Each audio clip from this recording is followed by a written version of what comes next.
अर्थशास्त्र की कक्षा में आपका स्वागत है बच्चों। पिछली कक्षा में अपन ने मानव संसाधन प्रबंध के बारे में पढ़े थे, उसके स्रोत के बारे में पढ़ा था। आज हम उसी में आगे चलते हैं। प्रतिषेधी आयुर्विज्ञान, टीकाकरण, चिकित्सा आयुर्विज्ञान, बीमारियों के क्रम में उसकी चिकित्सा तथा सामाजिक आयुर्विज्ञान, स्वास्थ्य संबंधी साक्षरता का ज्ञान का प्रसार और इनके साथ साथ स्वच्छ पेयजल का प्रावधान आदि स्वास्थ्य व्यय के विभिन्न रूप हैं। स्वास्थ्य पर किया गया व्यय स्वस्थ श्रम बल की पूर्ति को प्रत्यक्ष रूप से बढ़ाता है। इसी कारण से यह मानव पूंजी के निर्माण का एक स्रोत है बच्चों।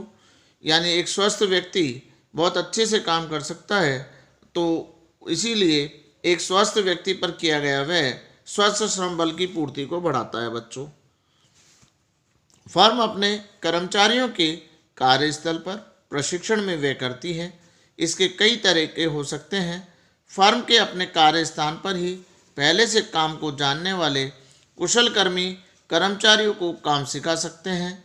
यानी जो पहले से व्यक्ति है वही व्यक्ति अपने अधीनस्थ कर्मचारी को कार्य को सिखा सकता है बच्चों।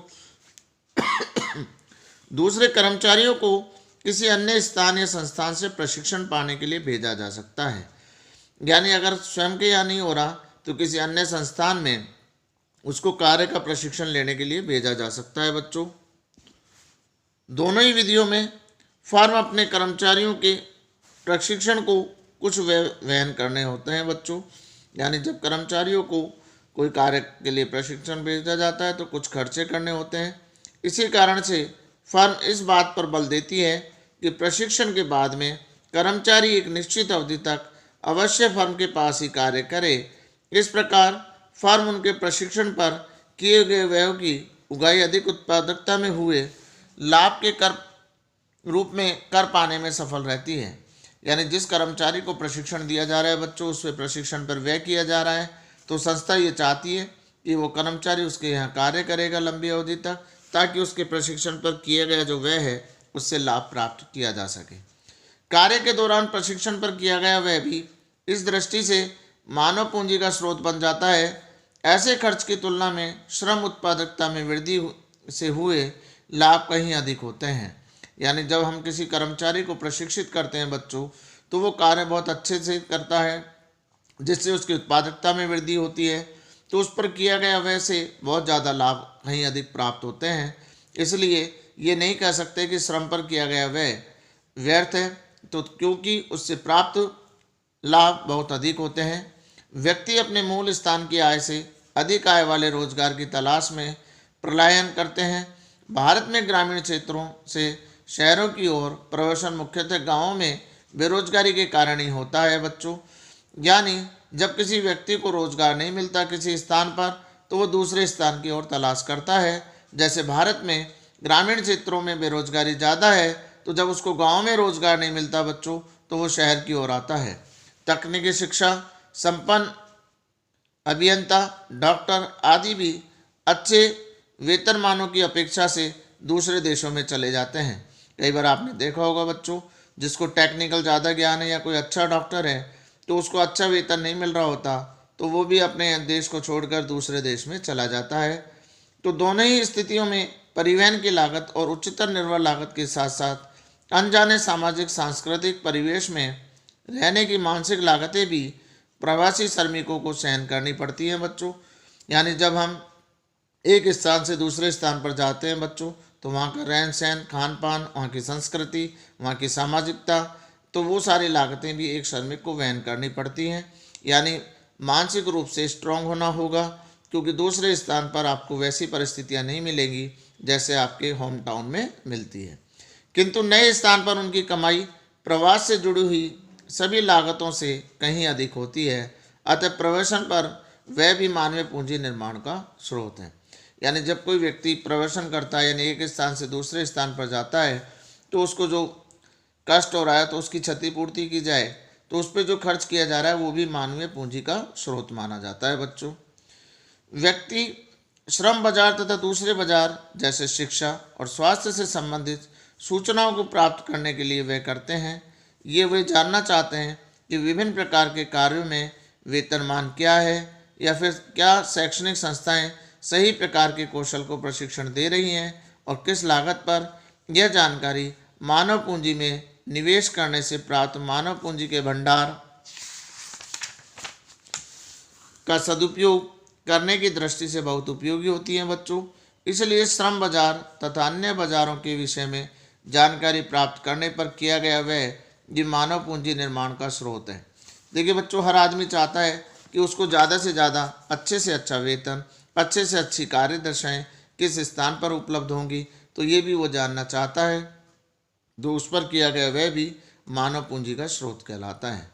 भौतिक पूंजी की अवधारणा के आधार पर ही मानव पूंजी के वैचारिक आधार की रचना की गई है। दोनों ही प्रकार की पूंजी में कुछ समरूपताएं तथा कुछ प्रभावशाली असमानताएं हैं, उनको अपन देखेंगे बच्चों आगे। अब हम बात करते हैं मानव पूंजी और आर्थिक समृद्धि। राष्ट्रीय आय में किसका योगदान अधिक होता है? किसी कारखाने के कर्मचारी का या सॉफ्टवेयर विशेषज्ञ का? हम जानते हैं कि एक शिक्षित व्यक्ति का श्रम कौशल अशिक्षित व्यक्ति की अपेक्षा अधिक होता है। यही कारण है कि अपेक्षाकृत अधिक आय अर्जित कर पाता है। और आर्थिक समृद्धि का अर्थ है देश के वास्तविक राष्ट्रीय आय में वृद्धि होती है। तो फिर स्वाभाविक है कि किसी शिक्षित व्यक्तियों का योगदान अशिक्षित की तुलना में कहीं अधिक होगा। तो देखिए बच्चों, आपने देखा होगा कि कर्मचारी कोई काम कर रहा है कारखाने में और एक सॉफ्टवेयर इंजीनियर कर रहा है, तो आप जानते हैं सॉफ्टवेयर विशेषज्ञ का वेतन ज़्यादा होगा, अशिक्षित व्यक्ति का कम होगा। इसका कारण होता है बच्चों क्योंकि उसने अपनी शिक्षा पर व्यय करके मानव पूंजी का निर्माण किया है। तो एक शिक्षित व्यक्ति अशिक्षित की अपेक्षा ज़्यादा वेतन प्राप्त करता है। तो इसका फर्क भी आर्थिक समृद्धि पर पड़ता है बच्चों। तो जो ज़्यादा कमा रहा है वो राष्ट्रीय आय में ज़्यादा योगदान दे रहा है और जो व्यक्ति कम कमा रहा है वो योगदान कम दे रहा है। अतः शिक्षित व्यक्ति का योगदान अशिक्षित की तुलना में ज़्यादा होता है बच्चों। एक स्वस्थ व्यक्ति अधिक समय तक व्यवधान रहित श्रम की पूर्ति कर सकता है। यानी अगर कोई स्वस्थ व्यक्ति है, वो बीमार नहीं है, तो बीच बीच में अवकाश नहीं लेगा बच्चों और वह निरंतर कार्य करेगा। इसलिए स्वास्थ्य भी आर्थिक समृद्धि का ही एक महत्वपूर्ण कारक बन जाता है। अतः कार्य के दौरान प्रशिक्षण, श्रम बाजार की जानकारी, प्रवचन आदि के साथ साथ शिक्षा और स्वास्थ्य व्यक्ति की उपार्जन क्षमता का संवर्धन करते हैं। यानी अगर आप किसी कर्मचारी को प्रशिक्षण देंगे बच्चों कार्य से संबंधित, तो वो कार्य को अच्छे तरीके से करेगा। इसी प्रकार हमने प्रवचन के बारे में भी देखा, शिक्षा के बारे में देखा, स्वास्थ्य के बारे में देखा। तो इन सब से व्यक्ति की कमाने की क्षमता बढ़ती है और जब व्यक्ति की कमाने की क्षमता बढ़ती है बच्चों, तो आर्थिक समृद्धि ज़्यादा होती है। मानव की संबंधित उत्पादकता या मानव पूंजी न केवल श्रम की उत्पादकता को बढ़ाती है, बल्कि एक साथ परिवर्तन को प्रोत्साहित कर नवीन प्रौद्योगिकी की आत्मसात करने की क्षमता भी विकसित करती है। शिक्षा समाज में परिवर्तनों और वैज्ञानिक प्रगति को सक्षम पाने का क्षमता प्रदान करती है, जिसमें आविष्कारों को और नव परिवर्तनों में सहायता मिलती है। इसलिए शिक्षित श्रम शक्ति की उपलब्धता नवीन प्रौद्योगिकी को अपनाने में सहायक होते हैं बच्चों। यानी जो व्यक्ति पढ़ा लिखा है, शिक्षित है, टेक्निकल रूप से सक्षम है, तो वो नई टेक्नोलॉजी को आत्मसात कर लेगा, यानी उसको स्वीकार कर लेगा बच्चों। और जिसको अशिक्षित है उसके सामने जब नव प्रवर्तन होते हैं तो परेशानी आती है। इसलिए शिक्षित व्यक्ति नव प्रवर्तन के लिए तैयार होता है बच्चों। तो आज हम इतना पढ़ेंगे बच्चों। आपको अगर अर्थशास्त्र विषय से संबंधित कोई समस्या हो तो आप विद्यालय समय में 9:30 से 12 बजे तक के बीच में आ सकते हैं और अपनी समस्या का समाधान करा सकते हैं। धन्यवाद।